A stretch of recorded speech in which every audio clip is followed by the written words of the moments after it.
los presentes.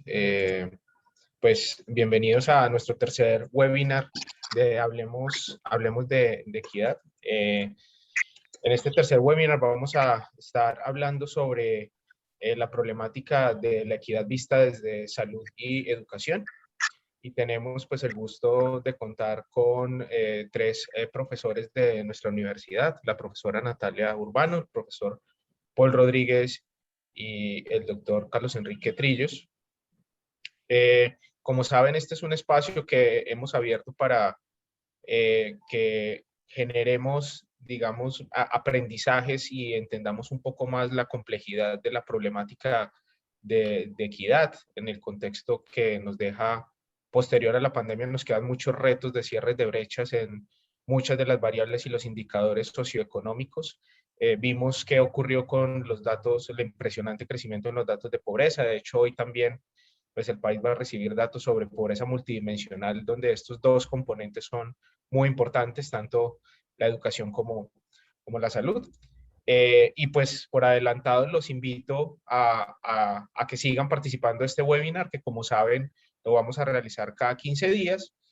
Nuestro próximo tema será el tema de equidad de raza y género. Entonces, para comenzar con nuestro webinar del día de hoy, quiero dar la bienvenida a la profesora Natalia Urbano, profesora de carrera de la Escuela de Ciencias Humanas de la Universidad del Rosario, investigadora en áreas de educación, método biográfico, narrativa y teoría sociológica, quien pues será nuestra primer speaker del día y nos estará hablando de la problemática de equidad vista desde la educación. Bienvenida, Natalia, muchas gracias por atender, aceptar nuestra invitación, y como sabes, pues tenemos entre unos 15 y 20 minutos para la primera intervención. Listo, entonces arranco, Andrés Felipe. Claro que sí. Vale, listo. Bueno, pues primero muchas gracias por la invitación para participar en este espacio. Como tenemos poco tiempo, voy a arrancar de una vez para poder aprovechar los minutos que tenemos. Entonces, bien, voy a proyectar aquí para que ustedes puedan ver estas diapositivas que preparé.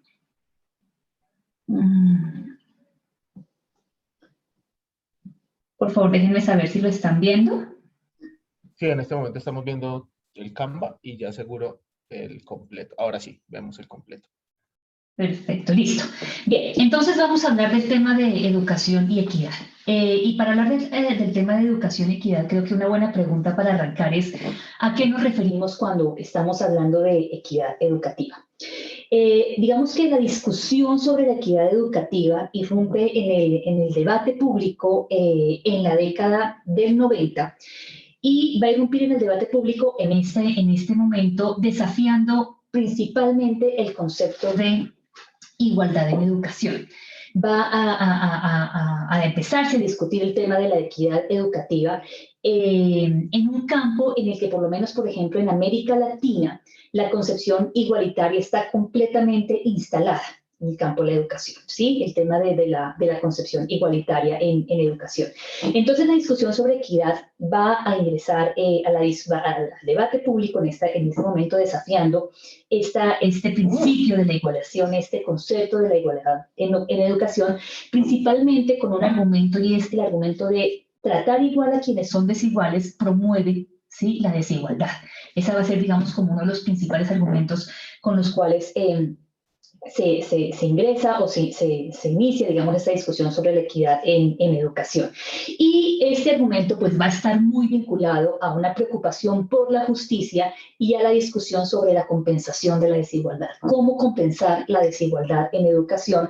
Va a estar vinculada entonces esta pregunta con esta irrupción, digamos, del debate sobre equidad educativa en la década del 90. Esto estamos hablando, digamos, de tendencias internacionales y cómo también esto, digamos, se vio reflejado en América Latina. Entonces, eso que les estoy presentando es, digamos, en términos internacionales, cómo se ha dado esta discusión y qué características tiene esta discusión sobre la equidad educativa en el ámbito, digamos, internacional, y cómo se ve reflejado eso en las regiones y en los países.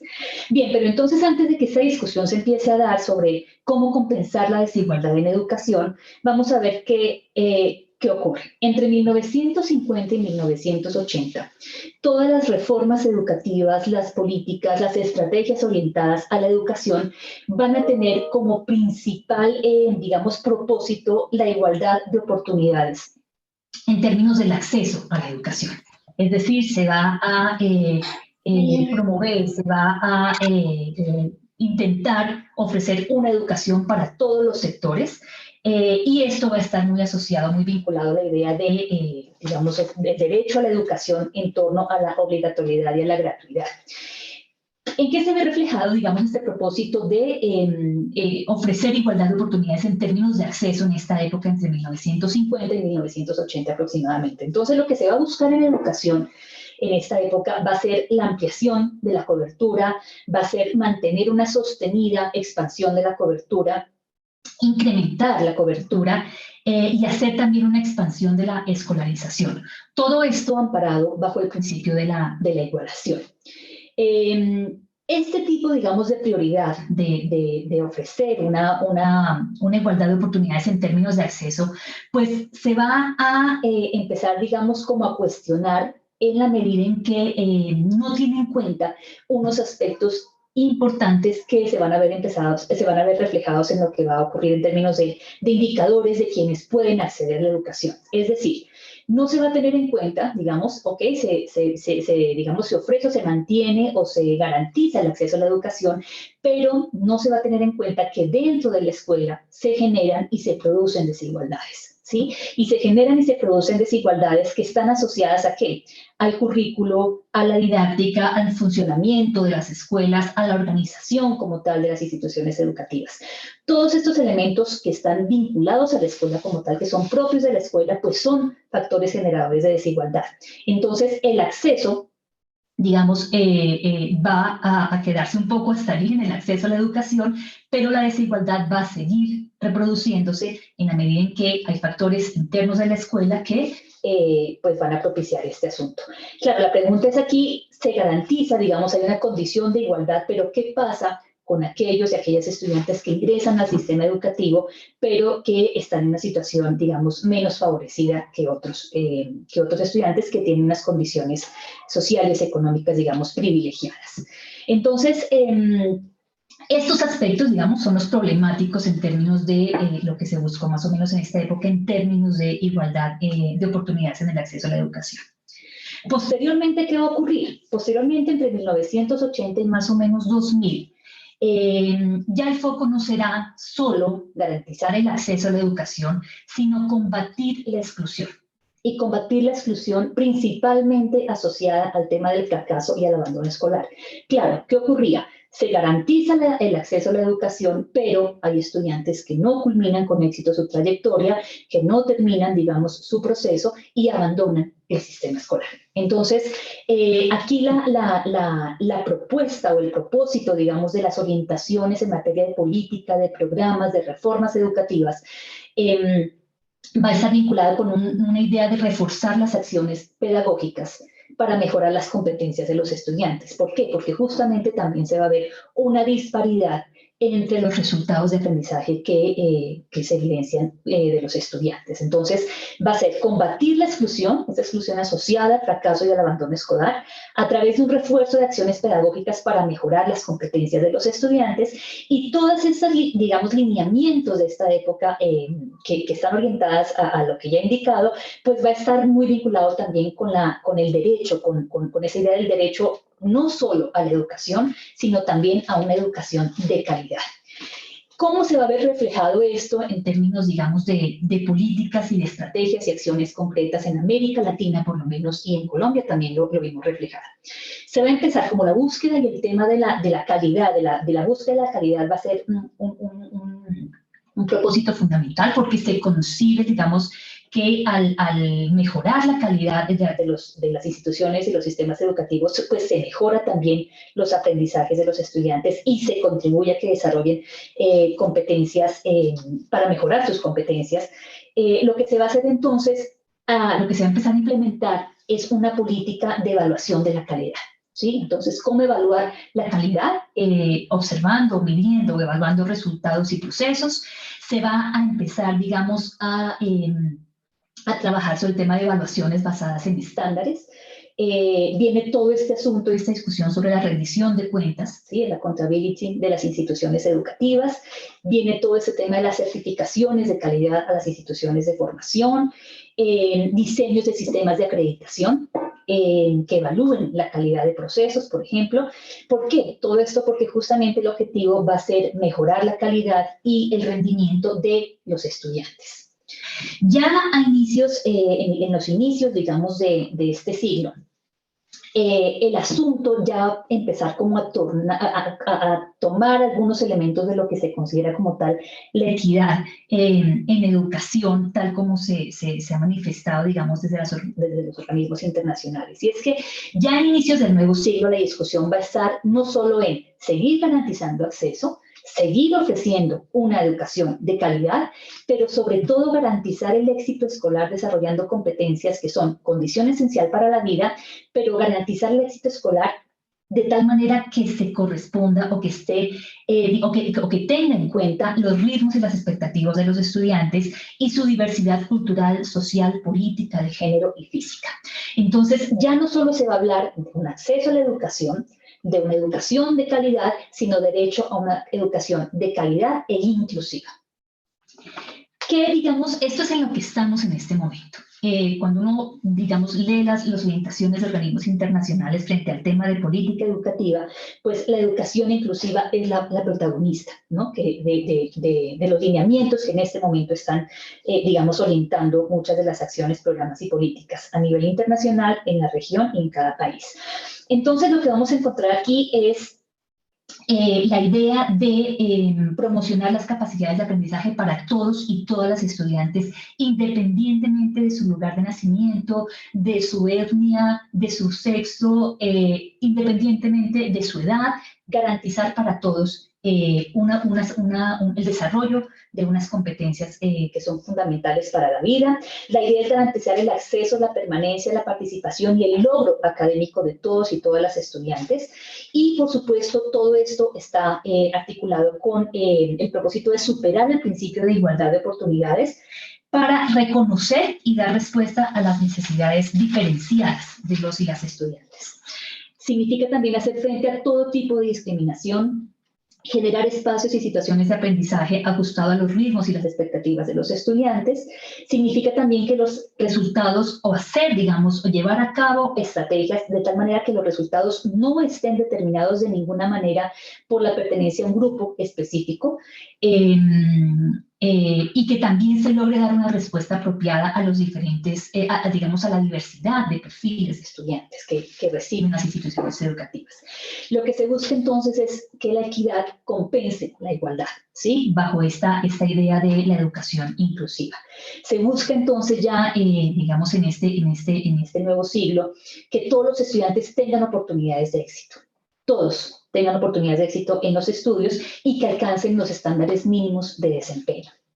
La idea es, por lo tanto, es brindar un trato desigual según las condiciones de los grupos de estudiantes que llegan, digamos, a las instituciones educativas.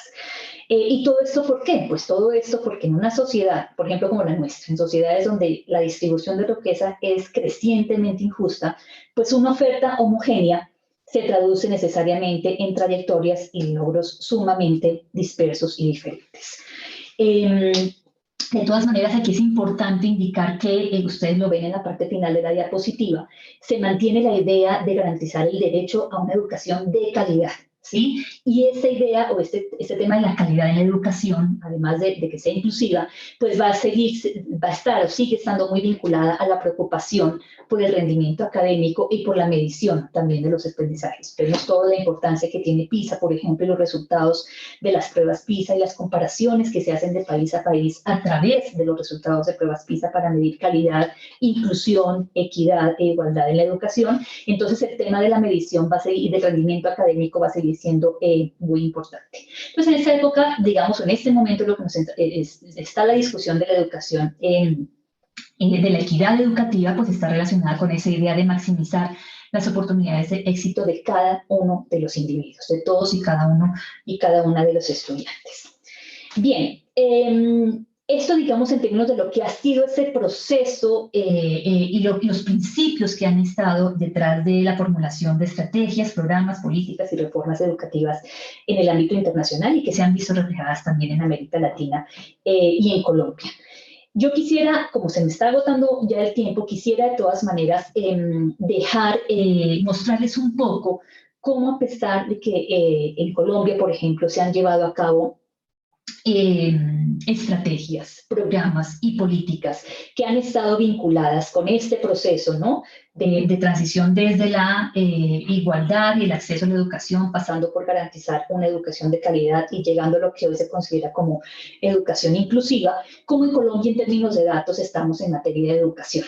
Y, digamos, las preguntas y las respuestas sobre eso, pues quisiera dejárselas a ustedes para que veamos que pues, los indicadores no son muy alentadores a pesar de que ha habido como algunos aspectos de mejora. Entonces, en términos de equidad y educación en Colombia, estos son algunos datos que quisiera compartirles. Efectivamente, se ha incrementado la proporción de niños y niñas matriculadas en educación preescolar. Todo esto justamente bajo esa idea de garantizar el acceso a la educación. Se han incrementado también las tasas netas de matrículas en básica secundaria, en educación media y en educación superior. Sin embargo, por ejemplo, encontramos que en Colombia 1 de cada 5 estudiantes no continúa estudiando después de la primaria. Encontramos también que en Colombia de cada 100 estudiantes que ingresan a primero de primaria, solo 44 logran graduarse de grado 11. Este es un dato, pues, aterrador y preocupante, ¿no? Es menos de la mitad de los estudiantes que logran terminar 11, de los que ingresan a primero de primaria. Encontramos que en Colombia el tramo de escolarización obligatoria es de 10 años, es decir, que cubre desde los 5 hasta los 15 años. Estamos 2 años menos frente a otros países de América Latina que garantizan, digamos, o que establecen el tramo de escolarización obligatoria a 12 años, por ejemplo, en la mayoría de países. Otros países de América Latina tienen educación obligatoria un total de 15 años, el tramo es mayor. Nosotros ofrecemos hasta 10 años. Esto quiere decir que en Colombia el tramo de escolarización obligatoria va desde un año antes de primero de primaria, 5 años de primaria y 4 años de secundaria. Los grados 10º y 11 no son obligatorios en Colombia. La expectativa de vida escolar de los estudiantes con las peores condiciones de pobreza en Colombia es de 6 años, frente a 12 años de los estudiantes más ricos. Por otro lado, también encontramos que en Colombia solo el 30% de los jóvenes hace la transición de la escuela a la educación superior y que muchos de estos jóvenes que hacen esa transición a la educación superior desertan en el camino. Encontramos que comparados con los demás, con otros países de la región y también de Europa y Estados Unidos, por ejemplo, encontramos que hay una altísima repetición de grados en nuestro país. También tenemos el dato aterrador de que alrededor del 22% de los jóvenes en Colombia no estudian ni trabajan, son jóvenes NINI. Encontramos también que en las zonas rurales las personas tienen menos acceso a las oportunidades educativas y menos logros académicos, que la mayoría de indígenas y afrodescendientes enfrentan barreras adicionales para acceder a la educación y que la calidad en la educación pues en Colombia sigue presentando grandes contrastes entre colegios privados y públicos, entre ciudades y entre regiones y entre zonas urbanas y zonas rurales. Estos son algunos datos que quisiera compartir y que si de pronto pues nos da tiempo en este espacio podemos discutir y reflexionar alrededor de ellos conjuntamente. Finalmente, ya para terminar, quisiera establecer como una pregunta de inicio y una pregunta para cerrar. La pregunta para cerrar es si la educación contribuye a la equidad, ¿sí? Y cómo se da esa relación entre educación y equidad en términos generales y entre equidad y educación. Y aquí, digamos, yo creo que es muy importante entrar como en esa defensa del impacto y de las consecuencias que tiene que los individuos ingresen a un sistema escolar y tengan, ¿no?, garantizado el derecho a la educación. Tenemos que el derecho a la educación pues es un derecho humano que es indispensable para el ejercicio de otros derechos, ¿sí? Tenemos también que una educación de calidad e inclusiva disminuye significativamente la brecha de género. Tenemos también que mejorar la condición, que mejora la educación, digamos, que la educación y la formación y el desarrollo de competencias asociadas a la educación formal, pues mejora la condición social de niños, niñas y jóvenes, que también es un factor que contribuye a la construcción de la identidad, que la educación puede mejorar también significativamente las oportunidades sociales y ocupacionales de la población que está previamente excluida, y que en últimas también la educación aporta al desarrollo de competencias y de capacidades que se requieren para tener una vida digna y una vida y un estilo de vida a partir de las preferencias de las personas. Yo dejaría por ahora allí para no pasarme del tiempo y poder continuar con la intervención de mis colegas conferencistas y después abrir un espacio de discusión, si así les parece. Muchas gracias, Natalia.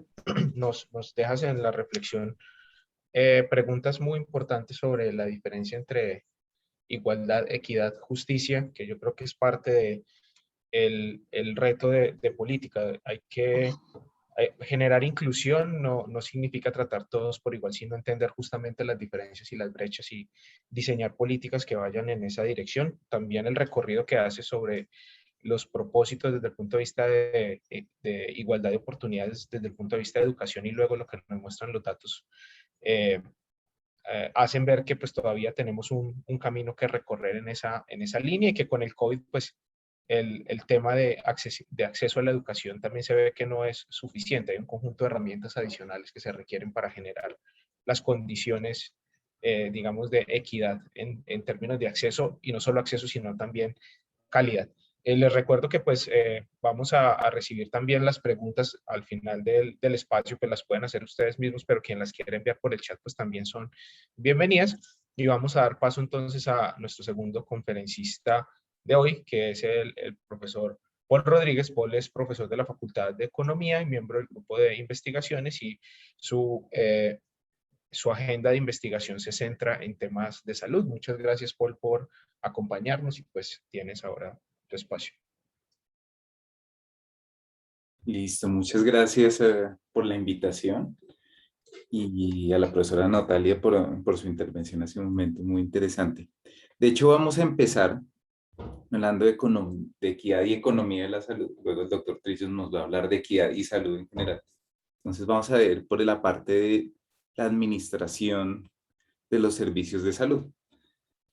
Y resulta que la forma en la que funcionan los sistemas, al menos nuestro sistema de salud, está basado en unos principios, ¿no? Unos principios generales, dentro de los cuales hay algunos que vale la pena que tengamos en cuenta para empezar a hablar de este tema de equidad en la salud. Un primer elemento es el de solidaridad, es decir, además de que vamos a estar hablando de solidaridad, y es que parte de la lógica del sistema es que mis recursos no van a cubrirme solo a mí, sino van a cubrir a otros que lo necesiten más que yo en un momento dado. Entonces, esto va a ser uno de los pilares para que funcione la solidaridad o la equidad dentro del sistema. Hay otros, digamos, un poco más de la línea, como de características de las personas, que sería la lógica de la igualdad como principio, de cultura, sexo, raza. Eso no debería cambiar la atención que reciben, dada la necesidad de las personas. Luego podemos hablar un poco de qué implica, obligatoriedad, prevalencia de derechos, enfoque diferencial. Bueno, eso también va mucho de lo que estaba hablando la profesora Natalia hace un momento. Si bien hay igualdad, pues ahí la lógica es que haya un enfoque diferencial según en las condiciones de las personas. Y eso es bien importante en varios tipos de intervenciones de salud. Luego tenemos el de equidad, ¿no? Entonces el de equidad va, digamos, ahorita lo miramos con calma, pero el de equidad va a ir justamente a la idea de lo que estaba hablando la profesora Natalia hace un momento. O sea, en esta lógica de los sistemas de salud, lo que importa es darle a las personas lo que necesitan. Y eso quiere decir que en principio no le vamos a ofrecer todo a todas las personas, sino vamos a tener un enfoque diferencial bien grande, dependiendo de qué se necesite. Pero como estamos hablando de economía, hay un enfoque grande también en sostenibilidad. Y la sostenibilidad va a ser clave dentro de estas discusiones de qué se puede llegar en términos de equidad en los sistemas de salud. Entonces, este dibujito que siempre circula por ahí en Facebook, cosas así, creo que resume muy bien parte de esa idea de el concepto de equidad tanto en educación y salud, ¿no? Entonces, la idea de esto que a veces se le conoce como equidad vertical es pues si yo tengo una necesidad más alta, necesito más servicios. Así de sencillo. Entonces, específicamente el principio del sistema de Colombia es que el sistema de seguridad social debe garantizar el acceso a un plan de beneficios a los afiliados independientes de su capacidad de pago y condiciones, ¿no? Pero va a tener también un elemento clave de eficiencia, y es que vamos a evitar que prestaciones individuales que no sean necesarias. Y va a ser este pedacito extra de la eficiencia, que si bien pues todas estas charlas son sobre equidad, creo que es importante tener en cuenta esta discusión de los recursos, más en esta clase de temas como es el de prestación de servicios de salud. ¿Por qué nos preocupa tanto y por qué esto es una amenaza tan grande todo el tiempo?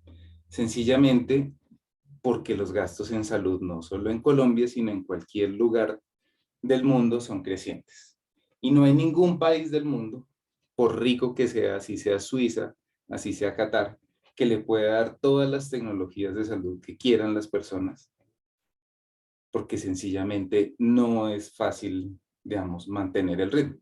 Ustedes ven en esa gráfica de ahí al lado derecho son los niveles de crecimiento para la OECD, que sería la linecita como gris, esta que va como por acá, y la de Colombia, que sería la línea amarilla.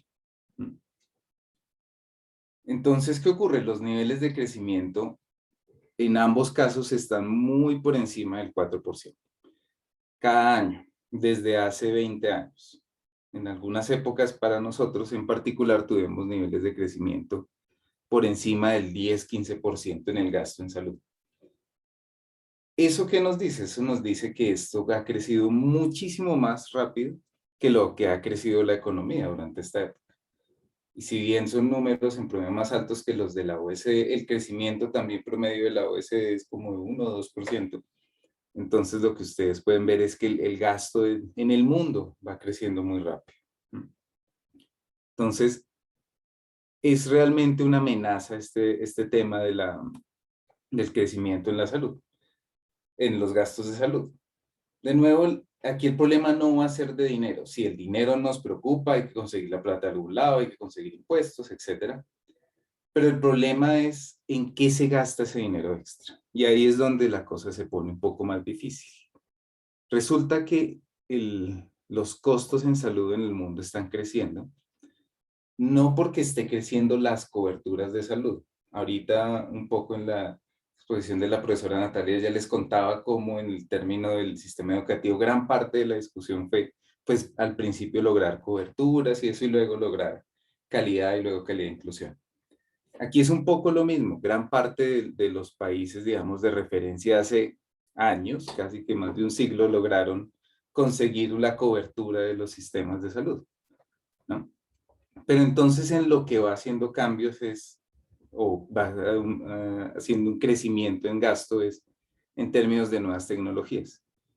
Y resulta que la forma en la que se crean nuevas tecnologías tiene un incentivo grande a que yo como una empresa que desarrolla productos genere cosas que se conocen como los Me Too, o yo también, es decir, medicamentos que hacen exactamente la misma vaina que otros, pero son más caros.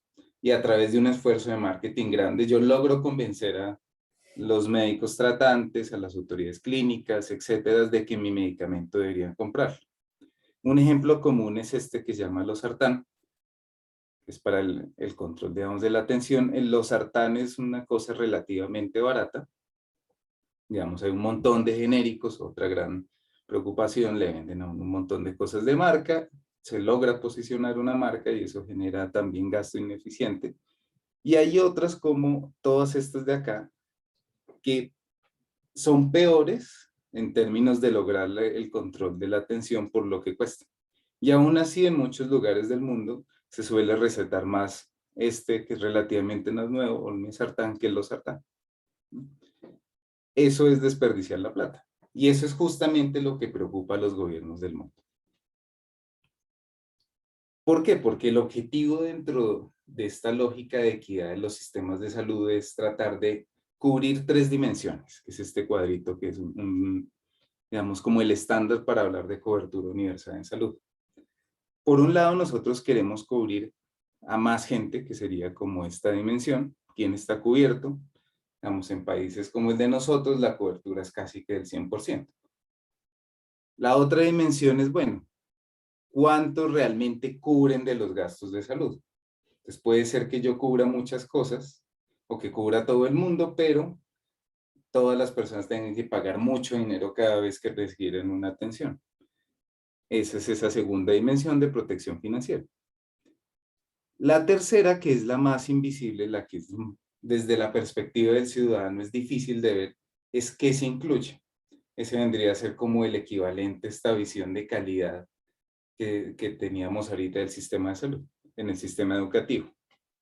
Entonces, ¿qué servicios se incluyen? Y ahí es donde vemos que va a ser difícil, porque la idea va a ser, vamos a tratar de mantener la calidad de los servicios de la atención, pero evitando ese gasto innecesario que termina siendo inducido simplemente por la forma en la que se crean nuevas tecnologías. Entonces, ¿qué pasa?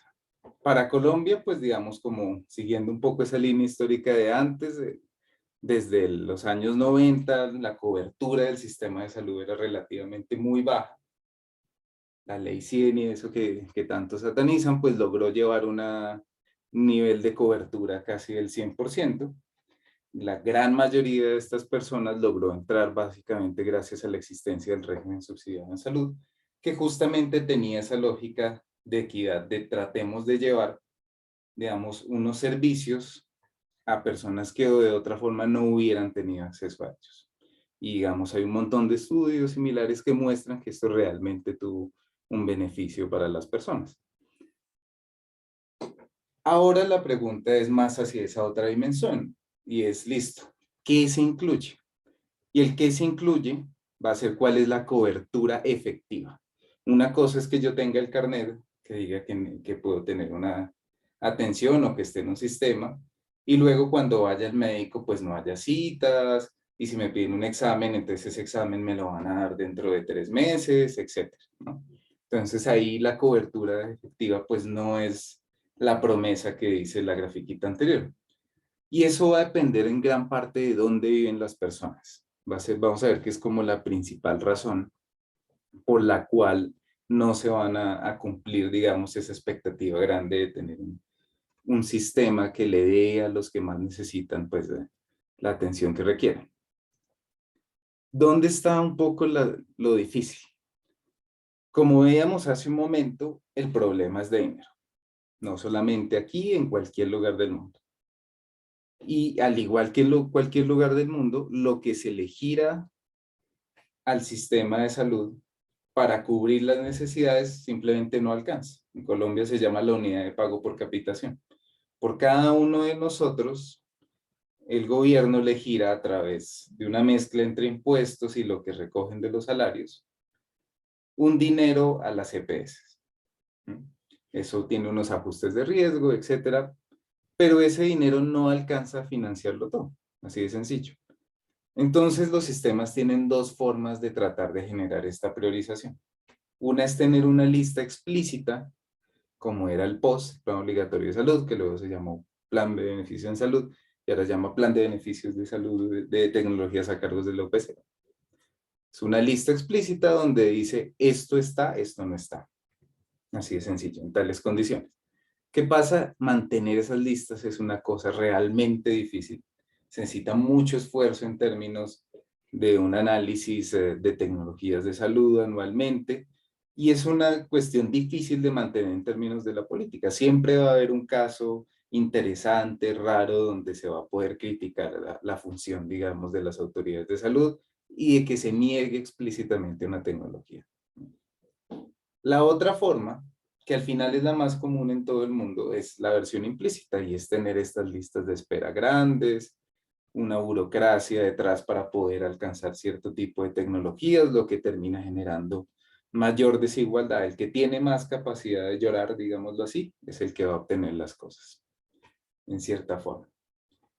Entonces, ese es un poco el reto que está en términos de cómo lograr ahorita digamos, un sistema más, digamos, más equitativo, y es tratar de mantener algo parecido a este esquema explícito donde sea claro qué es lo que yo voy a obtener.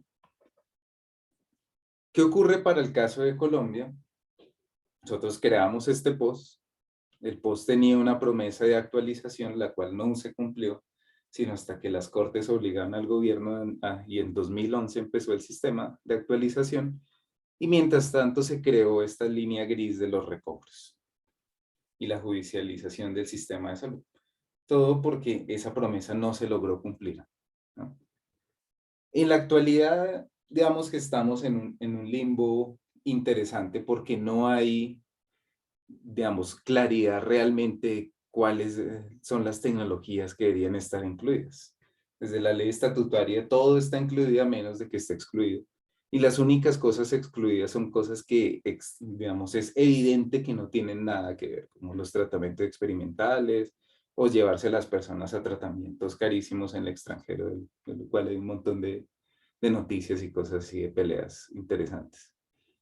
Entonces, en este momento, la priorización de los servicios de salud no está en manos de las autoridades de salud, sino está en manos de las aseguradoras. Entonces, ahí hay un reto grande para pensar, bueno, dado este nuevo esquema que tenemos, esta nueva reglamentación de cuál es el sistema de salud, ¿dónde o cómo debería hacerse para tratar de mantener un sistema de priorización en el cual pues logremos optimizar los recursos para así lograr esa promesa de equidad que es clave?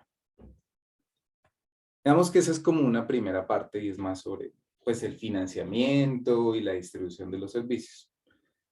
Ahora les voy a hablar solamente un poquito para dejarle ahí al doctor Trillos que nos hable más de las desigualdades de salud del país.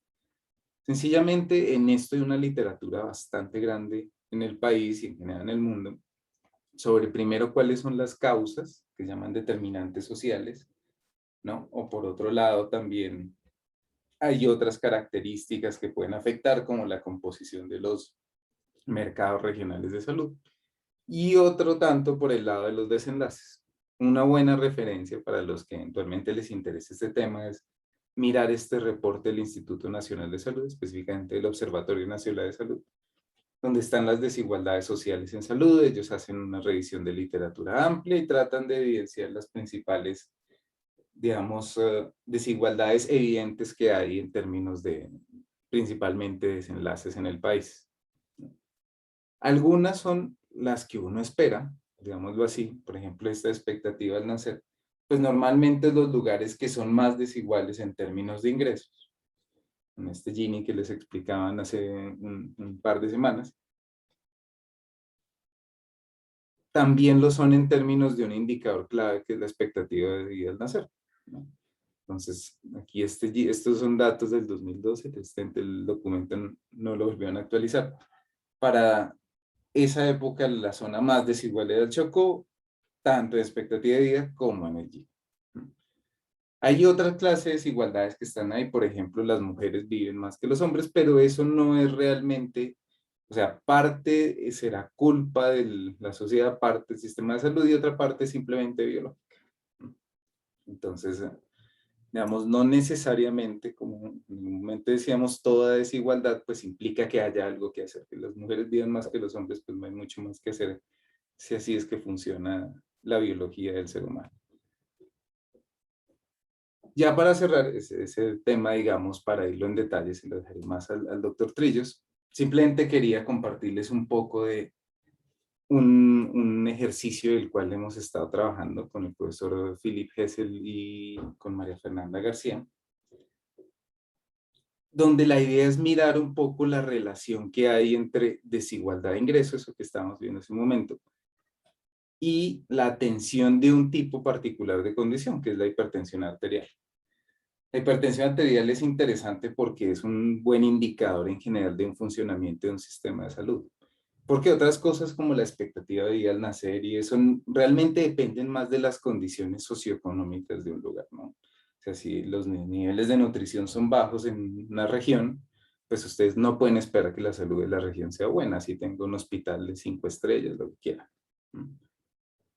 Cuando nosotros miramos, digamos, qué características están realmente asociadas a la existencia de desigualdades en la hipertensión, vamos a encontrar que lo principal va a estar en el lugar de residencia.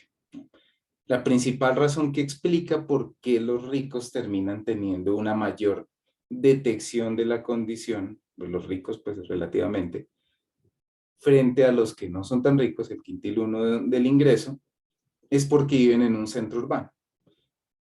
¿Por qué? Porque la hipertensión realmente es una enfermedad silenciosa, una condición silenciosa.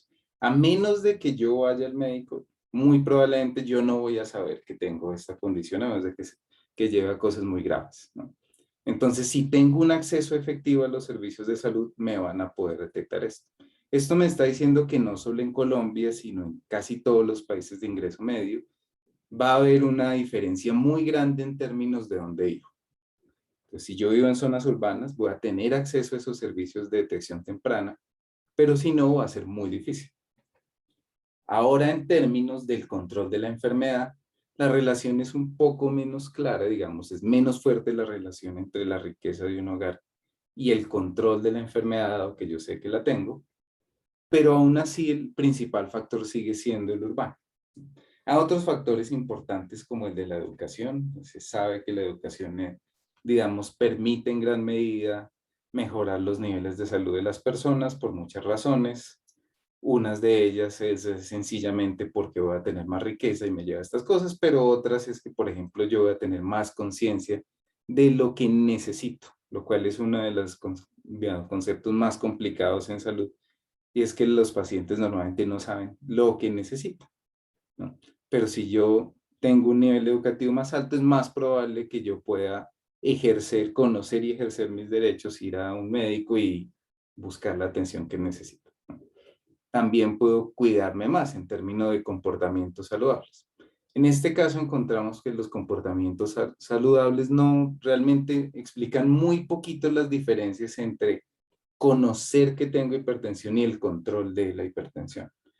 Claramente los comportamientos saludables, digamos, son una de las principales razones por las cuales yo pueda desarrollar la hipertensión. Pero en términos de estas dos características, como este termómetro de la calidad de los servicios de salud, de ese acceso efectivo, pues parece que no son tan importantes como simplemente yo dónde estoy ubicado. De ahí entonces que el principal reto que van a tener los sistemas de salud en países de ingreso medio en general es tratar de expandir sus sistemas que funcionan relativamente bien en las ciudades a las zonas despobladas. Y ese es uno de los casos, de las cosas que son supremamente evidentes en Colombia. En otros, digamos, por ejemplo, el caso de la educación, se habla mucho de las diferencias entre el sector público, privado, similares. Pero acá, de hecho, por ejemplo, en una ciudad como Bogotá, los hospitales públicos pueden ser mejores en calidad de atención que los privados, sin ningún problema, ¿no? El problema no va a ser ese, el problema va a ser que si yo salgo de Bogotá a una zona relativamente despoblada, la calidad de la salud, los accesos va a deteriorarse muy rápidamente. Y todavía no hemos encontrado la forma en nuestro sistema de solucionar esta lógica. En las ciudades tenemos un sistema de competencia y más o menos ha funcionado, pero eso no tiene sentido en el campo. Y ahí es donde todavía estamos encontrando la solución y ahí seguimos. Creo que eso era lo que quería comentar por el día de hoy. Muchas gracias, Paul, por todos los datos y por la claridad en darnos a entender la complejidad que hay detrás de la problemática de equidad desde el punto de vista en salud. Y sobre este tema también nos va a hablar el doctor Carlos Trillos, quien es profesor de la Escuela de Medicina y Ciencias de la Salud de la Universidad del Rosario. Es investigador del Instituto Translacional de Medicina y de la Escuela de Medicina y Ciencias de la Salud. Doctor Trillos, muchas gracias también por aceptar nuestra invitación y pues le damos el espacio. Recuerden, quienes estén interesados en enviarnos sus preguntas, se le pueden hacer vía chat o al final de la charla del doctor Carlos, pues hacerlo durante el diálogo que vamos a tener. Bueno, muchísimas gracias por la invitación. Un gusto estar aquí con ustedes. Les voy a dar simplemente una perspectiva de lo que es en sí la equidad desde el punto de vista de salud, pero con una mirada bioética, y aquí quiero más generar como un punto de reflexión en este sentido. Y básicamente cuando arrancamos hablando de equidad, empecemos hablando de un tema que es súper importante, que tiene que ver con los objetivos de desarrollo sostenible a nivel mundial. Estos objetivos surgen en el 2015 de los Estados miembros de la ONU, específicamente para una proyección al 2030, donde el objetivo 10 habla específicamente de la reducción de las desigualdades como tal. Y si nosotros vemos aquí hay una agrupación de objetivos que todos al final se están mezclando, interactuando y que tienen que ver con este tema tan importante. El tema de equidad es un tema que no es solo de salud, como muy bien lo mencionaba Natalia, lo mencionaba Paul, es un tema que va ligado a diferentes áreas y temas de nuestra vida. Y aquí es clave mirar el tema de pobreza y grandes determinantes sociales, el tema de hambre cero, que está muy relacionado con pobreza, y esto apunta al final a salud, bienestar, para llegar a la equidad como tal, teniendo en cuenta una educación de calidad, trabajo y crecimiento económico, que es muy importante, como dice la OIT, trabajo decente específicamente, y todo esto articulado con alianzas para lograr los objetivos. ¿En dónde? En ciudades y comunidades sostenibles. Y este es un tema muy importante cuando nosotros empezamos a hablar desde el punto de vista de temas de equidad. Y aquí, desde lo bioético, les traigo algo que se está trabajando muchísimo, y es lo que se llama la bioética global. Aquí uno de los autores más importantes, el doctor Gentenhave, un holandés que ha venido trabajando estos temas muchísimo desde la UNESCO, ha venido promoviendo este tipo de cosas, y básicamente al hablar del discurso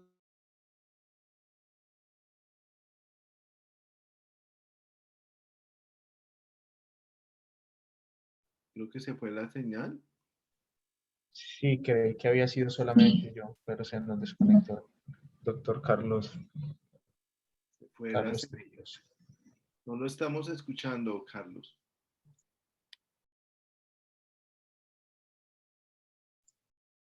Pero aún está conectado, creo. De pronto tuvo ahí un cortecito por un momento.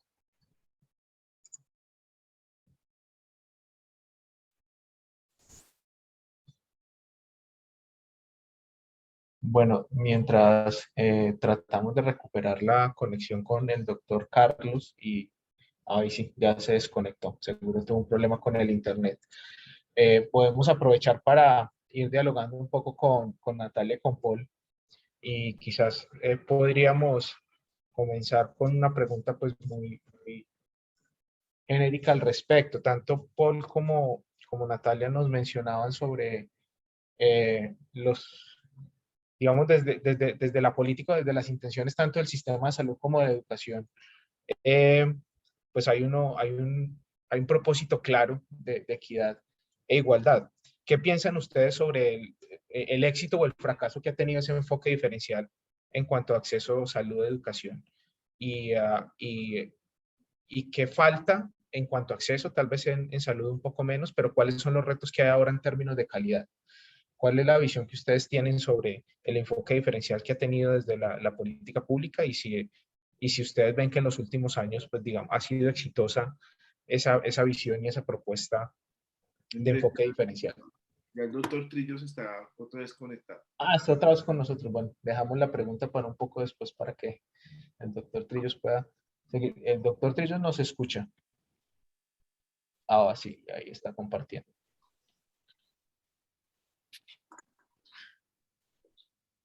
Perfecto. En este momento no le estamos escuchando, no sé si de pronto... ya, listo. Ahora Es que sí. yo no sé, aquí pasó algo, tuvimos un apagón, qué pena con ustedes ya. No, señor, no se preocupe. Adelante. Quedé viendo negro. Bueno, muy bien. Entonces, como les venía contando sobre lo que es el tema de la bioética global como tal, eh, este es un tema que se proyecta, y como muy bien lo mencionamos aquí, bioética viene del bios, de esa ética para las decisiones que tienen que ver con la vida. Y tenemos que recordar, y aquí es algo que es clave y lo vivimos con la pandemia, es que el tema es que estamos en el planeta, estamos viviendo en un planeta y todo lo que hagamos debe funcionar para todos en el planeta como tal. Y esto implica un nuevo enfoque donde se tiene en cuenta la solidaridad, el respeto, la vulnerabilidad, y ustedes van a ver que esto al final apunta a la equidad. Y otra de las cosas claves y de los grandes principios de la bioética global es el tema de cooperación para lograr igualdad, justicia, equidad, como lo mencionaba muy bien Paul, hablando de los diferentes tipos de equidad como tal y el enfoque que se tiene con una responsabilidad social. Y eso es algo y es una labor de todos para compartir beneficios. Y aquí un tema muy importante es que hay que tener en cuenta la protección del medio ambiente y por eso ustedes ven todo eso articulado con los objetivos de desarrollo sostenible. Y algo que resaltamos es que nosotros no debemos pensar ni en el aquí y ahora, sino en un futuro a largo plazo que incluya futuras generaciones que aún no han nacido y tenemos que preservar y conservar un mundo en ese sentido. ¿Y cuál es la proyección? Y aquí traemos básicamente lo que habla sobre el Observatorio Global de Salud, la proyección OMS en temas de equidad específicamente, y estamos hablando de la ausencia de diferencias de salud injustas, y aquí resaltamos el evitable entre subgrupos de la población. Y básicamente lo que estamos viendo es que esas desigualdades no deben marcarse ni por factores sociodemográficos, ni socioeconómicos, ni geográficos. Y como muy bien lo menciona aquí esta proyección, no se debe dejar a nadie atrás. Y es un abordaje que se está proponiendo precisamente para hacer todo lo que es la evaluación de la calidad, de esa aproximación y esa revisión de los programas de salud enfocados en esa equidad para no dejar nadie atrás. Y aquí resaltamos algunos de los tipos de escritos que hay sobre equidad, y una de las cosas es que lograr la equidad es un desafío ético a nivel mundial. Si bien se sabe que la salud depende de diversos factores, la bioética se ha centrado en los servicios de salud, cuando debe ser multidimensional, como les explicaba. Se debe articular la parte social, la parte económica, la parte educativa, la parte de trabajo, y realmente no es un tema solo de servicios de salud. Y eso es parte de la invitación a la reflexión puntualmente. Entonces, cuando hablamos de eso, tenemos que tener un soporte bioético y un soporte bioético que trascienda la política y que sea biopolítico como tal y que tenga en cuenta condiciones sociodemográficas, socioeconómicas, geográficas, étnicas, de género, cultura, estado de la salud, para tener muy en cuenta a los vulnerables y quitar esas diferencias de acceso, asistencia y trato.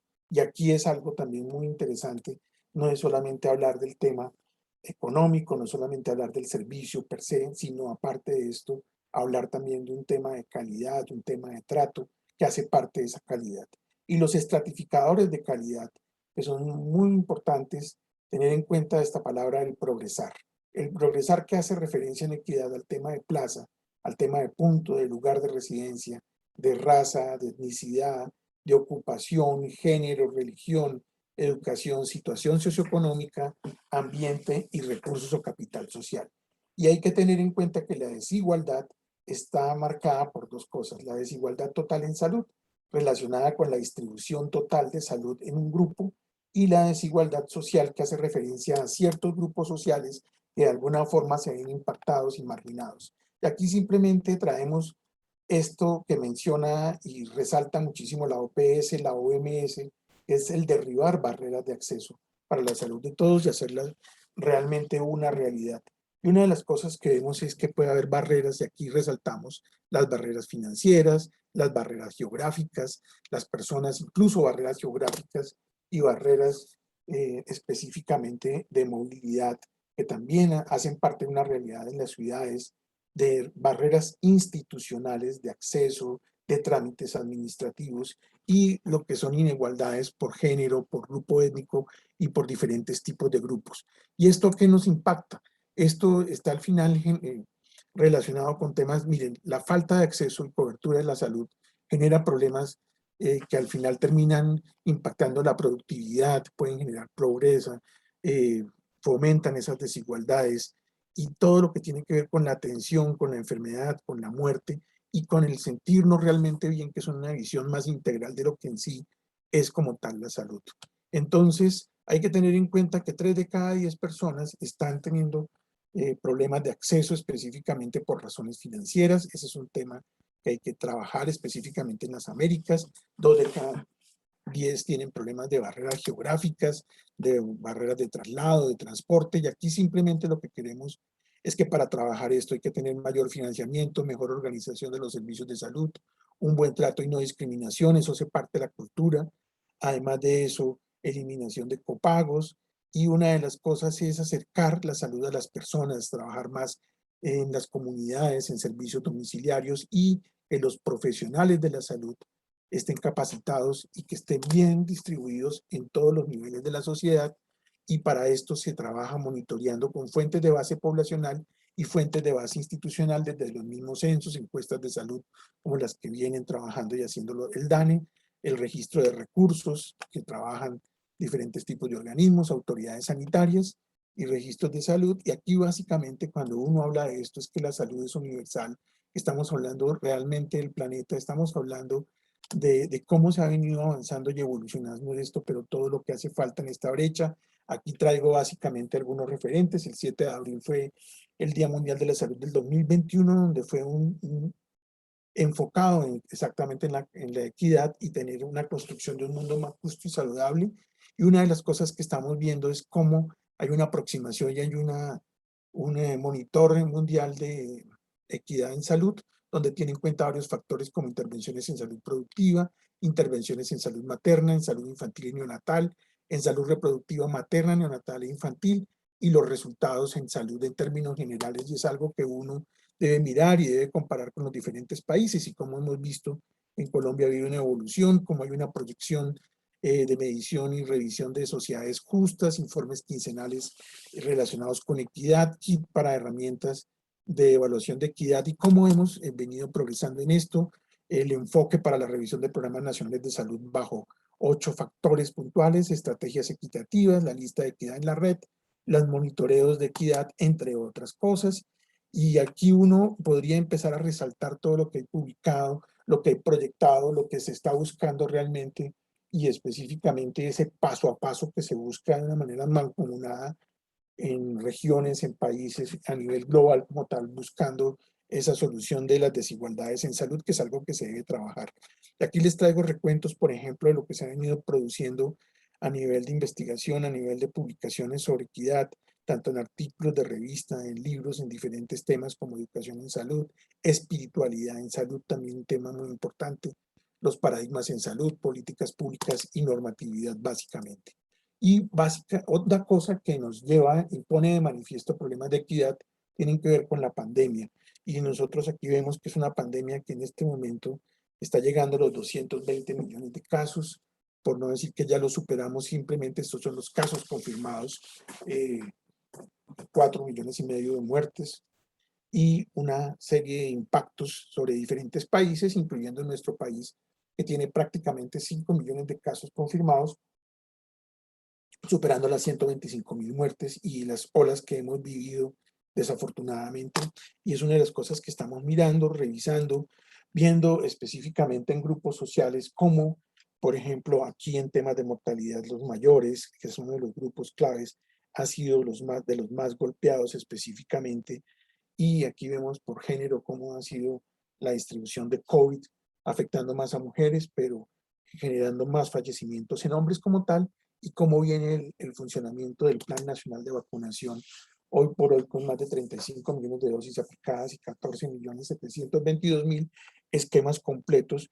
Y aquí resalto algo bien interesante, y es que este plan fue un plan concebido de una manera que busca también la equidad como tal, la distribución, la solidaridad y la priorización, que eso es algo para revisar. Aquí tenemos algunos datos de nuestros entornos hablando de COVID y la pandemia, y ustedes pueden ver en temas de fallecidos en el mapa de Bogotá cómo se resaltan algunas zonas de la ciudad en donde hay más fallecimientos, y eso al final tiene que ver de alguna forma con la distribución según los estratos, las clases sociales, específicamente los grupos sociales y el ingreso y el acceso a los servicios de salud, entre otros. Y traigo esta obra de arte básicamente para que veamos que en un entorno de pandemia, una de las cosas que se mira es que la pandemia igual afecta a los más poderosos, a los que más tienen recursos, así como a los más pobres. Sin embargo, aquí hay que tener en cuenta un foco de trabajo, un foco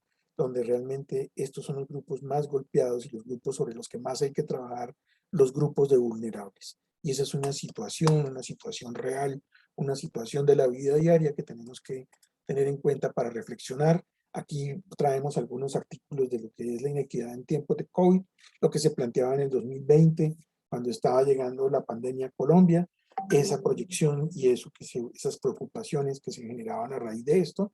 Y una reflexión que tenemos que tener en cuenta es la equidad en salud en las Américas después de COVID-19, ese post-COVID, cómo se va a trabajar esa realidad cambiante de lo que va a ser. Aquí tenemos incluso proyecciones no solamente de la OPS, los CDC Atlanta en los Estados Unidos y todos los organismos. Y aquí les menciono muy rápidamente un artículo publicado en revista Nature sobre lo que tiene que ver con la equidad como parte de esa agenda global en salud. Es publicado, entre otras, por uno de los autores, es el doctor Mauricio Bendaño, que nos acompañó en el año pasado en el seminario de epidemiología social y envejecimiento, y tiene que ver mucho con esto que está sucediendo. Y aquí ellos hacen mucha referencia sobre todo a eso que ellos vivieron en Reino Unido también y que se está viviendo como tal, y tener en cuenta esos riesgos sanitarios, sociales, económicos y las medidas de salud pública como parte de eso que tiene que ver puntualmente con la equidad. Y se hacen una serie además de puntos de atención, de llamados de atención sobre el trabajo sobre adultos mayores, que es algo que muchas veces no lo tenemos muy en cuenta, las personas con comorbilidad en entorno de pandemia, y recordemos es más un enfoque y lo que se vivió y lo que se vivía en Reino Unido, los grupos como afroamericanos, grupos afro en términos generales, y otra de las cosas que estamos viendo es grupos étnicos minoritarios en Reino Unido, específicamente personas que vienen migrando de otros mundos, y el tema de equidad y mujeres, y aquí se hace y se resalta muchísimo que hacen parte de la mayor fuerza de atención en salud como tal. Y una de las cosas que vale la pena aquí resaltar es esa agenda de 5 dimensiones donde se tocan determinantes sociales en el contexto de COVID, la causa, el efecto desigual de las medidas de salud pública, la fragilidad en sistemas de prestación social a grupos desfavorecidos, desigualdad dentro de los sistemas y una política de negligencia de salud global como tal. Y simplemente aquí lo que queremos resaltar en la primera parte, esos determinantes sociales, es que hay unos grandes problemas relacionados con racismos, colonialismos, sexismos, clasismos, discriminaciones por edad, capacitismo, que es otra de las cosas, homo y transfobia, y todo esto cómo ha sido afectado y golpeado por la pandemia, y hay que ser considerado en las políticas públicas como tal, y ese efecto de desigualdad de las medidas de salud pública debe empezar a tener en cuenta las pruebas, rastreos, aislamientos y la facilidad de distanciamiento social de los diferentes grupos, y hace una serie de diferencias entre cómo se comporta, por ejemplo, y cómo se comportan esas medidas en Nueva Zelanda, Corea del Sur, y cómo estamos viendo la velocidad y rigurosidad del apoyo a la población y ese soporte a la población para tener medidas efectivas que tengan además en cuenta el bienestar socioeconómico que va ligado a salud y articular desventajas sociales y estructurales en la atención, y esa fragilidad de sistemas, tener en cuenta que tienen que ver y pueden afectar pruebas y vigilancia epidemiológica, los equipos de protección personal y la disponibilidad.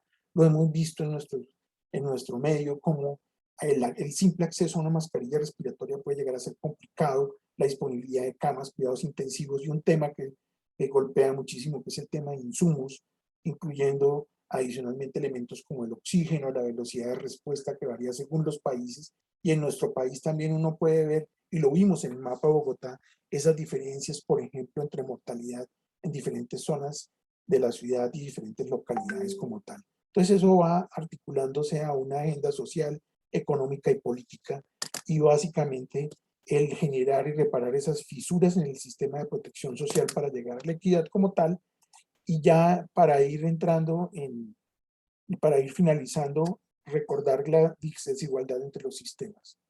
Y una de las cosas que los autores aquí nos mencionan y que quiero resaltar es esa tendencia que hubo al elevar como héroes a ciertas profesiones relacionadas con la atención en salud, pero olvidando que también hacían parte de grupos expuestos y que pueden llegar a ser poblaciones vulnerables que tienen que ver y tienen que entrar en ese eje de protección y de equidad como tal. Los sistemas de contratación, los sistemas de migración represivos y asimétricos que se están viviendo hoy como tal en la pandemia y son cosas que vale la pena revisar, analizar, reconsiderar y replantear como tal. Y cuando hablamos y se habla de la política de atención de una negligencia de salud global, recordar lo que no se examina en una epidemia es tan importante como lo que se examina. Y aquí hay que recordar el enfoque integral, no hablar solamente de una sola enfermedad, sino que hay salud integral y que no se debe perder lo logrado, esos aprendizajes como tal. Y eso es algo que debe quedar para no tener y no profundizar esa negligencia, continuar atendiendo una serie de grupos sociales de enfermedades que fueron olvidadas en un momento por la pandemia como tal. Y aquí les traigo muy rápidamente los resultados de algunas de las investigaciones que se han hecho y de algunas cosas que se han venido presentando en reflexión. Pandemia de COVID, un obstáculo para la equidad de género y el cierre entre lo urbano y lo rural en Colombia, que ha sido algo golpeado, y eso se ve y se observa, por ejemplo, cuando se mira específicamente por regiones el avance del Plan Nacional de Vacunación. Y nosotros a finales del año pasado presentamos un trabajo con un grupo de estudiantes ya graduados epidemiólogos de la maestría en epidemiología sobre la pandemia COVID según la vulnerabilidad en Colombia, de acuerdo a ese enfoque que tiene el DANE como tal. Entonces, desde el caso índice hasta la finalización de la cuarentena, donde estamos viendo que a medida que aumenta la vulnerabilidad de los municipios, la letalidad por COVID aumenta. Y una de las cosas es que los pacientes con pertenencia étnica indígena tienen en general, adicionalmente, étnica negra e indígena tienen tiempos de recuperación mayores, y aquí empieza uno a ver ese tipo de resultados y impacto de la pandemia. Y para finalizar, simplemente quiero hacer un énfasis y resaltar algo que tiene que ver con la vacunación. La vacunación es una responsabilidad de todo el planeta, hace parte de esa salud global, de esa bioética global como tal, y básicamente lo que se está mencionando es que si no logramos cumplir las metas, nadie ganará esa carrera. Y aquí este es un tema y un asunto de todos y de todo el planeta como tal. Y aquí cuando uno mira el Plan Nacional de Vacunación, vemos cómo se está hablando de todos estos principios de la estrategia de vacunación, incluida la equidad, incluido todo lo que tiene que ver con solidaridad puntualmente, hablando de esa bioética global. Y bueno, eso nos lleva a una serie de factores, a una serie de componentes en el entorno próximo, en el entorno global, en torno a una sindemia donde realmente está el virus. Hay problemas de salud mental, hay problemas de enfermedades crónicas, hay problemas sociales, y esto al final debe e impacta resultados en mortalidad, enfermedad física, la salud mental y en términos generales la salud social, que incluye además desconfianza y estigmatización. Entonces, todo eso debe ser algo que es la responsabilidad y un enfoque de todos los ciudadanos, de los organismos multinacionales, de los gobiernos, del Congreso, del sector público y privado, de la academia, de la ciencia y de todos los sectores para trabajar 5P, 5 puntos que tienen que ver con las personas, las poblaciones, el público en los diferentes sitios, en los diferentes puntos, ya sean urbanos, rurales, con oportunidad, con pertinencia, con calidad, bajo un marco de políticas que apuntan a todo esto que puede ampliarse y tener muy en cuenta lo que es la equidad en salud como tal.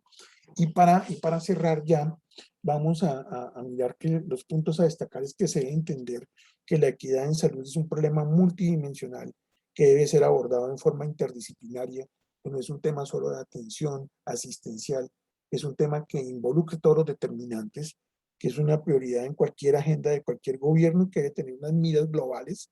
Este no es un tema que tiene fronteras como tal, no debe entenderse como redistribuir los recursos escasos, sino por el contrario promover y fomentar desarrollo. Es aumentar la disponibilidad de recursos, de tecnología, como muy bien lo mencionaba Paul, cada vez hay más avances tecnológicos y esos avances pueden aumentar las brechas de acceso a unos pocos y el acceso justo a la población, teniendo en cuenta esa limitante de recursos que hay, entenderlo y entender la necesidad integral de cada grupo étnico, cada grupo social, de cada elemento de la sociedad, y recordar que no debe ser un tema que alimente conflictos entre clases. Eso no se busca ni entre grupos sociales como tal. Y con esto, para cerrar, muchísimas gracias. Les presento una obra, que es una obra muy bonita de Juan Lucena, Jerez, Andalucía, España, que es básicamente abuelos y nietos, abuelos que partieron con la pandemia un grupo vulnerable, un grupo golpeado, los nietos con gran dolor igual despidiéndolos, y bueno, muchísimas gracias.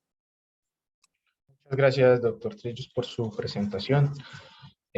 También nos deja una reflexión bien importante sobre que algunos de los problemas de equidad, bueno, varios de los problemas de equidad, o en su conjunto, son problemas globales que se hicieron evidentes con el COVID, con la distribución de vacunas, con la construcción de los planes de vacunación, pero también con un llamado, digamos, de conciencia mundial y de acuerdo sobre alrededor de los ODS, que fue con lo que usted comenzó su presentación. Muchas gracias. De nuevo les recuerdo enviar las preguntas al chat, o también pues ir levantando la mano y iremos dando la palabra según el interés.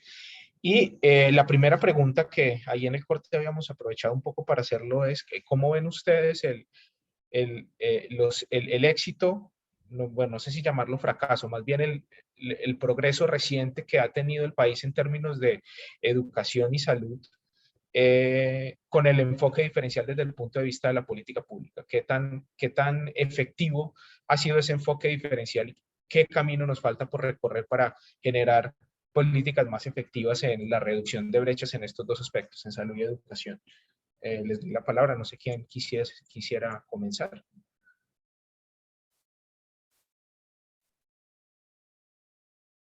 Bueno, si quieren comienzo yo entonces. Si había notado, gracias Andrés Felipe, tu pregunta. Digamos, hay como dos temas, que es el tema del acceso y de la calidad, ¿no? Que son como dos principios que han marcado, digamos, las políticas y los lineamientos de programas y políticas en materia educativa. En términos de acceso, como mostrar algunos de los datos que les compartí, pues evidentemente se ha avanzado. Las tasas netas de matrícula en preescolar, en básica secundaria, en educación media, en educación superior, se han incrementado en los últimos años. Digamos, se muestra que esa expansión de la cobertura, digamos, ha ido avanzando mucho. Es necesario seguir trabajando en esos aspectos, pero sobre todo es necesario en términos de acceso trabajar en un eslabón de todo el proceso de formación, que es el que se parece más débil en este momento, y es el de la educación media, por ejemplo, ¿sí? De la educación media que corresponde a los grados de décimo y 11. O sea, encontramos que en términos de la educación media, la tasa de desescolarización de los jóvenes en la educación media es mayor al 50%. Entonces, lo que está faltando es cómo ubicar en qué parte, digamos, de todo el tramo de escolarización es necesario volver, digamos, a esos principios, por ejemplo, de garantizar el acceso. La educación media es uno de esos eslabones que es muy necesario ponerle mucha atención, porque muchos jóvenes que deberían estar cursando décimo y 11 no lo están haciendo. Y eso también con la idea de que se siga, no se pierda de vista, ¿no? Que la educación media pues debe ser una educación obligatoria. La educación obligatoria en Colombia va hasta grado noveno. ¿Sí? Es necesario que no se pierda de vista este propósito de que el tramo de escolarización obligatoria en Colombia se expanda al menos 2 años más y que incluya los grados de décimo y 11. Entonces yo pensaría que en términos de acceso, si bien se ha avanzado, Andrés Felipe y todas y todos, es necesario que se mantenga en los primeros niveles, pero que se ponga mucha atención en educación media y obviamente en educación superior. ¿Sí? En educación superior seguimos teniendo unas tasas pues realmente que todavía dejan mucho que desear y que es necesario seguir trabajando en ese aspecto.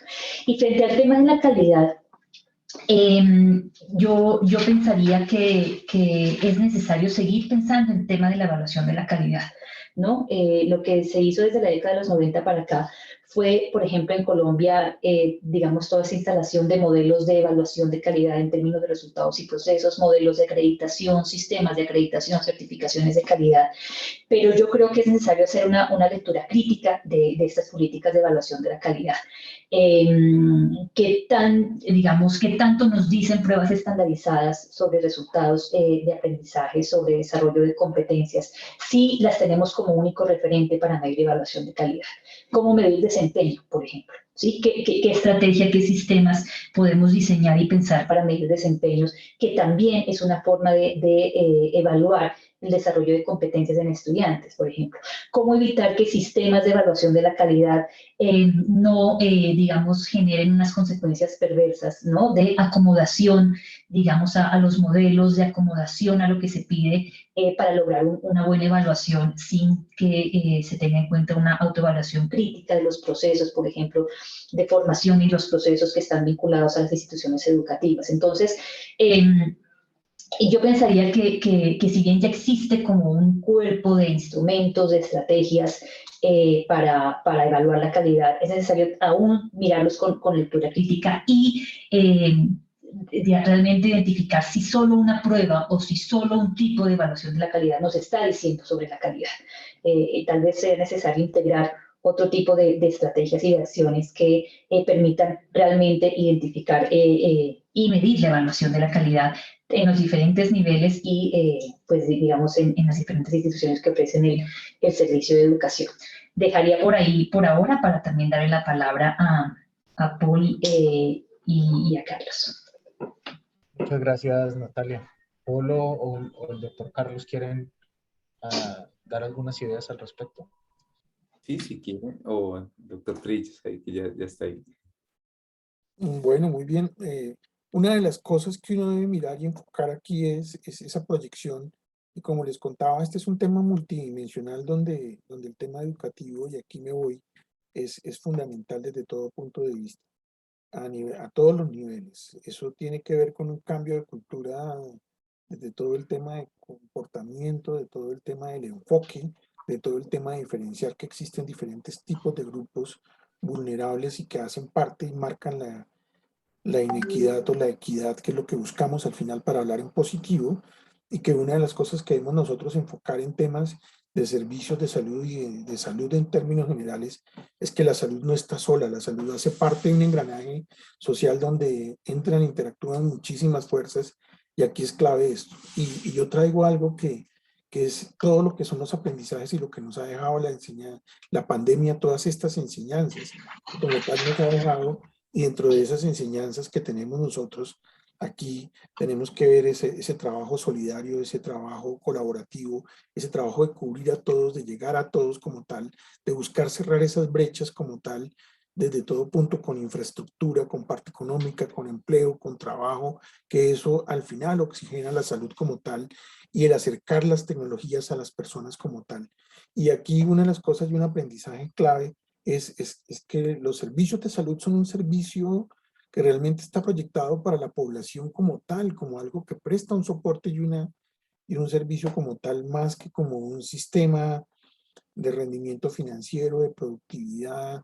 Específicamente deben ser sostenibles, pero debe ser visto con una proyección distinta, una proyección más social, que además soporte y proteja a esos grupos menos favorecidos como tal. Y la otra cosa que es clave es tener en cuenta que se debe fomentar y se debe fortalecer todo lo que tiene que ver con investigación en salud. Si ya hemos visto, hemos vivido lo que es el embate de una pandemia donde se vieron y se abrieron esas brechas en temas de acceso, de oportunidades, de igualdad, de equidad como tal. Otra cosa que es clave tener muy en cuenta es que hay que seguir trabajando en tener fortalecimiento de los servicios de salud desde todo punto de vista, desde la salud pública, desde el monitoreo, desde la vigilancia, desde la prevención, y eso es algo a lo cual se hace muchísimo énfasis. Y por ejemplo, los diferentes autores, los diferentes investigadores en estos temas realmente han visto que la equidad como tal en servicios de salud se ha quedado corta cuando solo se mira lo asistencial, se mira el soporte sanitario puntual. Y aquí hay que fortalecer, como les digo, el tema de investigación, el tema de vigilancia, el continuar con toda la prevención y la promoción en servicios de salud puntualmente. Ya vivimos una pandemia y hay proyecciones adicionalmente, y hay que tener en cuenta que el mundo, gracias a su crecimiento poblacional, a ese mayor aumento de población en zonas que antes no estaban pobladas como tal, aumentan de hecho el riesgo, y la misma densidad poblacional y las mismas condiciones medioambientales aumentan el riesgo de circulación viral y de esos saltos de virus que pueden volverse potencialmente pandémicos, y eso es una de las cosas que hay que empezar a revisar y mirar. Y aquí hay que trabajar con el tema de equidad, con el tema de protección de las poblaciones, de los vulnerables puntualmente, para que haya esa igualdad que muy bien nos mostraba, con equidad que muy bien nos mostraba Paul en su diapositiva del papá y los niños en la barrera, en la baranda, mirando y la forma como se distribuían las cajas. Y eso hace parte de ese aprendizaje. Y es un aprendizaje que tenemos que tener en cuenta en la primaria, en la educación media, en la educación superior, en la educación de posgrado como tal. Y tener siempre en mente ese enfoque de bioética global adicionalmente. Y aquí quiero ser muy enfático de no solamente pensar en el ahora y en nosotros, sino que debe haber un pensamiento con un sentido de solidaridad, un pensamiento a futuro, pensar en futuras generaciones, en los que van a venir a reemplazarnos en el mundo como tal, esas futuras generaciones, y eso debe ser algo que debemos tener, preservar el mundo desde todo punto de vista para poder realmente trabajar con lo que se llama realmente la equidad. Muchas gracias. Listo. Por mi parte, lo que me gustaría decir un poco extra sobre estas políticas diferenciales es que hay algo clave, digamos, que con motivo de la pandemia y todo esto hemos como pensado que es como el pasado, que son los programas sociales focalizados, ¿no? Hoy en día la discusión es, no, el ingreso universal básico y bueno, todos estos cuentos que fueron obligatorios, digamos, en una condición bastante típica. Pero sí es bien importante tener en cuenta que en estos dos casos, en educación y salud, la existencia de programas como Familias en Acción, no solo en Colombia, sino básicamente en todos los países de ingreso medio y bajo, pues, digamos, fue un gran cambio en términos de lo que realmente significó mejorar las condiciones de salud y educación de las personas. Digamos, por ejemplo, la profesora Natalia ahorita hablaba del concepto de obligatoriedad, digamos, la idea de obligación, de educación obligatoria, pues lleva 200 años funcionando digamos, funcionaba muy bien en países que tenían unos estados muy fuertes, ¿no? Entonces, no sé, en el Reino Unido, en Francia, etcétera, digamos, en medio de situaciones asociadas a las guerras mundiales y eso tenían siempre estados muy fuertes. Para nosotros, para América Latina, eso no funcionaba. El único al que le funcionó eventualmente es a Cuba, porque Cuba también tiene un estado muy fuerte, con una capacidad de controlar muy bien la vida de sus personas. Pero para nosotros no, y por eso casi que nunca le hemos puesto tanto cuidado al tema de la obligatoriedad. De hecho, hasta ahora me entero que hay un número obligatorio en Colombia. Para tratar de remediarlo, lo que han hecho los ingresos de los países, así como el de nosotros, es pensar en esto de convenzamos a las personas de alguna forma. De una forma más bien curiosa y es, démosles un soborno a las familias para que hagan lo que esperamos que tengan que hacer, es decir, llevar a sus hijos al colegio y que tengan los controles prenatales y de crecimiento, que es lo mínimo, ¿no?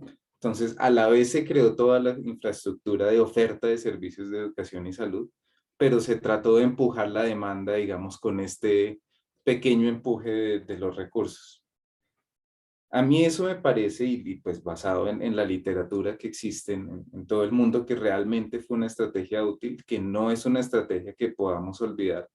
Digamos, en términos de administración es mucho más fácil darle a cada persona 500.000 pesos o algo así, ojalá fueran 500.000, 300.000 pesos, que focalizar la política y tener unos indicadores de seguimiento. Pero eso es algo que ahora, que ojalá se termine la pandemia, al menos en su forma más agresiva, pues retomemos no podemos olvidarnos de esos mecanismos y simplemente pensar en que darle dinero a la gente por no hacer nada funciona. Gracias, Paul. Una última preguntita para que cerremos a tiempo y agradeciendo también el mensaje que ustedes dejan sobre los temas de medición. Mencionaba Natalia que no es solamente que las personas asistan a la universidad, sino que hay que también medir cuáles son la calidad de la educación que se está recibiendo, igualmente desde el punto de vista de salud, no solamente un tema de acceso. Y hablando un poco sobre esos retos hacia el futuro, aprovecho una pregunta que nos dejó Alexander Sarango en el chat donde hablaba sobre las habilidades digitales, la importancia de habilidades digitales, por ejemplo, para, como cambio de currículo para generar inserción laboral, para reducir, por ejemplo, el problema que mencionaba Natalia de los ninis. La haría un poco más general, dado que el mundo se ha debido digitalizar tantísimo a gran escala y muy rápido.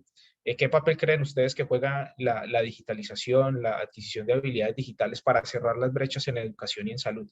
Si nos pueden dar unas pequeñas ideas para ya cerrar el conversatorio.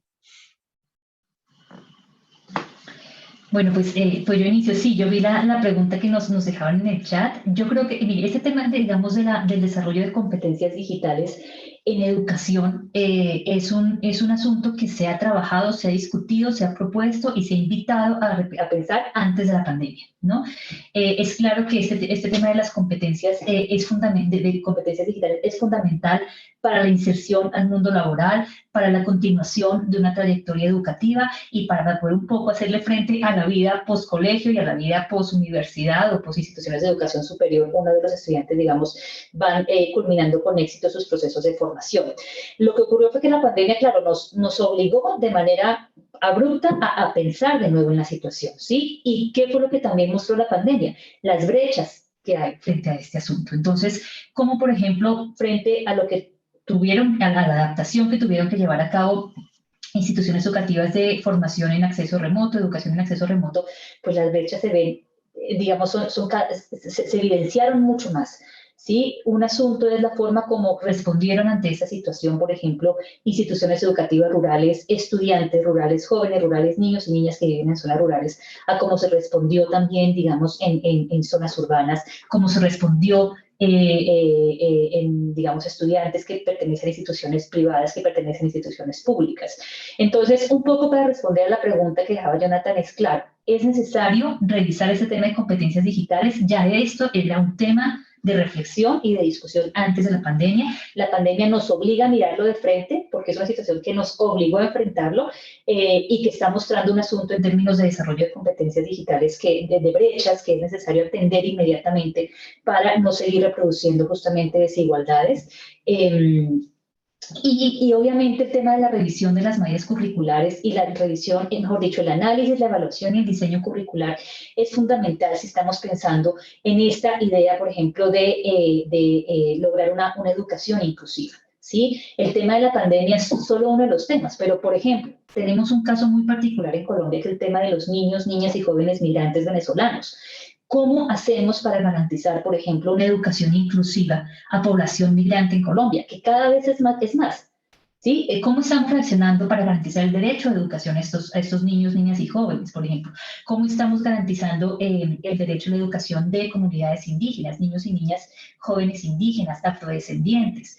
Es decir, el tema del foco, de poner el foco en lo curricular es muy importante si queremos, además de seguir trabajando en el acceso, además de seguir trabajando en una educación de calidad, pues propender por una educación inclusiva. ¿Sí? Porque la diferencia de los perfiles de estudiantes que llegan a las instituciones educativas, pues es evidente. Y lo que tenemos que garantizar un poco es que todos, independientemente de, digamos, de su origen, de su raza, de su lugar de procedimiento, de dónde proceden, del género, pues es necesario garantizar unas condiciones para que logren los objetivos y los propósitos de aprendizaje. Entonces, yo pensaría que este tema de lo curricular y la revisión, análisis y diseño curricular, Jonathan, es muy importante y nos obliga a tenerlo como en el centro, digamos, de la discusión y del diseño de estrategias para pensar en empezar a garantizar cada vez más una educación inclusiva. Muchas gracias, Natalia. De pronto, Pablo, el doctor Carlos Trillos, ¿quiere? Sí, por mi parte, diría que esta ha sido una oportunidad muy grande de acelerar ese proceso. En muchas áreas, pues ya se venía trabajando en buscar cómo los medios, digamos, digitales podrían solucionar problemas, por ejemplo, el área de la salud, porque, digamos, la falta tan grande que hay de especialistas en muchos lugares del país, lo cual obedece simple y llanamente, pues porque es más chévere vivir en una ciudad que en el campo. Digamos, el acceso a la telemedicina, digamos, era una promesa, pero hay un montón de retos que estaban detrás, como la infraestructura, que es caro, por el otro lado los abogados siempre están detrás, entonces habría amenazas en términos de qué tan fácil se podían llevar esta clase de sistemas de teleconsultas, etc. A través de la pandemia, pues se aprendió que se puede. Digamos que hay un montón de cosas que se pueden hacer con medios digitales y se hacen relativamente bien. Y eso nos podría ayudar a solucionar muchísimos problemas como este tema de la falta de especialistas en regiones apartadas del país, ¿no? Obviamente no para todo se puede, muchas veces se necesita un examen físico, etcétera, pero sí pueden solucionarse muchas cosas. ¿Eso qué implica? Que la educación en términos de la parte digital cada vez, digamos, antes se hablaba de esto, pero ahora es evidente, se vuelve una necesidad, la alfabetización digital que llaman, ¿no? Entonces, si yo no sé usar un berraco computador, un berraco celular para conectarme, es equivalente a no saber leer hoy en día, porque eso me va a negar mi capacidad de desarrollarme como ciudadano. Entonces, eso que nos decía Natalia sobre los migrantes es un problema muy grande, porque el hecho de estarse moviendo digamos, a través de diferentes ciudades dificulta abiertamente los sistemas tradicionales de educación y atención en salud. De pronto acá con estos temas digitales podamos tener alguna forma de mitigar algo que hubiese sido imposible en cualquier otra situación. Muchas gracias, Paul. Doctor Carlos, para... Bueno, muy bien, yo complemento lo que han venido diciendo mis compañeros, y es que al final este tema digital es un tema que nos ha venido acercando a diferentes grupos y ha roto barreras de acceso geográficas, ha generado una mayor cercanía con relación a, por ejemplo, atención de medicina especializada, como lo mencionaba Paul, con la telemedicina. De hecho, ya se venía trabajando de alguna forma con cierto tipo de grupos para conceptos puntuales, por ejemplo, en lecturas de imágenes diagnósticas de laboratorios, conceptos y juntas médicas especializadas, pero aquí ya se ha venido aproximando como tal el especialista, el médico, que de pronto estaba distante de ciertos grupos poblacionales a través de contacto digital, a través de contacto remoto y de esa interacción. Eso ayuda muchísimo en temas de calidad, y no solamente en eso, hay una serie de evoluciones que se han venido empujando a raíz de pandemia y de este fomento de tecnologías. Sin embargo, hay que tener en cuenta cuando hablamos de equidad de otra cosa, y de alguna forma Paul también lo menciona, y tiene que ver específicamente con ese acceso y esa facilidad de uso y de manejo de estos servicios digitales. Y aquí vamos a poner, vamos a destacar básicamente unos grupos que han sido golpeados por este tipo de temas y de tecnologías, y son los grupos de adultos mayores por un lado, y eso es algo que tiene que mirarse, y es que son de los grupos que más requieren además atención en salud, acceso a servicios de salud, contacto con los diferentes profesionales de salud, y que más riesgo tienen en un entorno de pandemia y que han tenido grandes dificultades para tener acceso.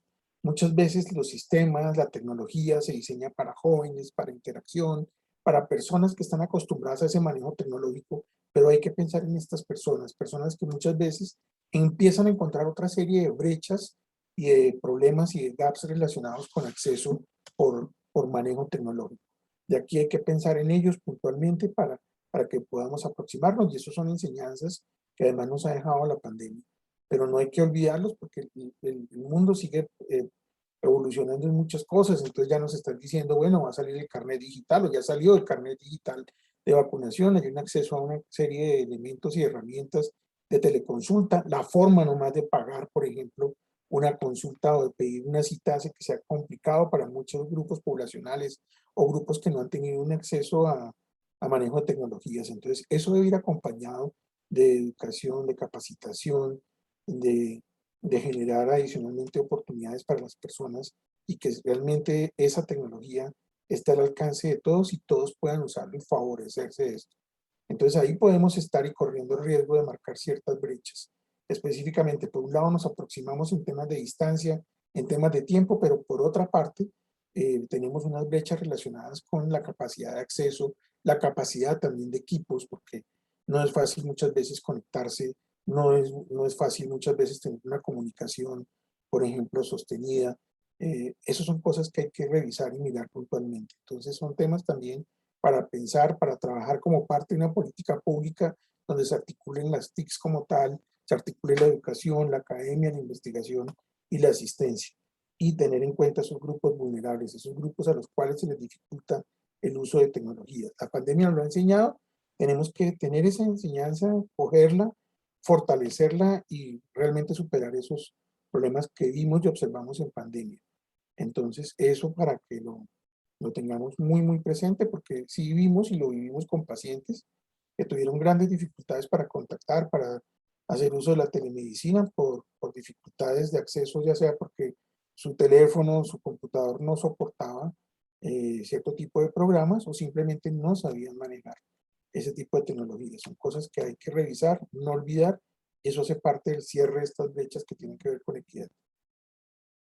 Muchas gracias, doctor Trillos, y con esto pues damos cierre al webinar de hoy. De nuevo, muchísimas gracias por acompañarnos, gracias a los expertos que nos acompañaron hoy, a Paul, el doctor, qué pena con ustedes, a el doctor Carlos Trillos, a Natalia, y los esperamos dentro de 2 semanas en nuestro próximo webinar sobre inequidades vistos desde género y raza. Pues que tengan un muy buen resto de día. Muchas gracias. Muchísimas gracias. Gracias, feliz día. Muchísimas gracias por la Feliz día. invitación, un gusto. Feliz día. Muchas gracias. Hasta Chao. luego.